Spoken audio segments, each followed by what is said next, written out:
नमस्कार, मृदुल लोकगीत में आप सभी का स्वागत है। हम लोग तुलसा माँ का गीत गाने जा रहे हैं। पसंद आए लाइक कीजिए, सब्सक्राइब कीजिए, शेयर कीजिए, कमेंट कीजिए।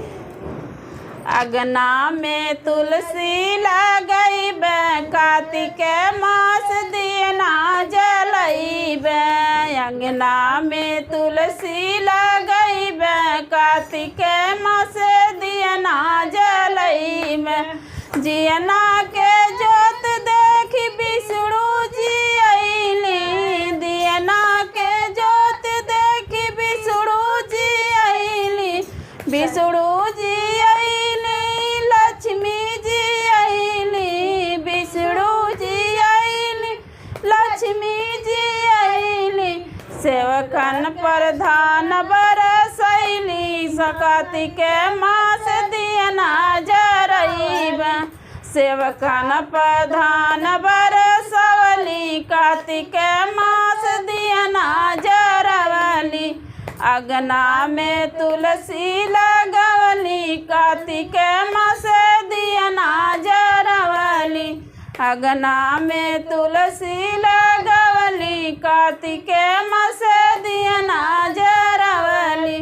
तुलसी दियना के लवा देखी विष्णु ब्रह्मा जी अइली, दियना के लवा देखी ब्रह्मा जी अइली। ब्रह्मा जी अइली, सरस्वती जी अइली। भक्तन पर ज्ञान बरसवली, कार्तिक मास दियना जरवली।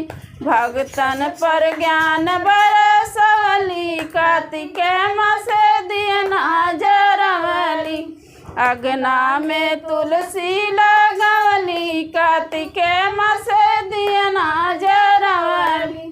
दियना के ज्योति देखी शंकर जी अइली, दियना के ज्योति देखी शंकर जी अइली।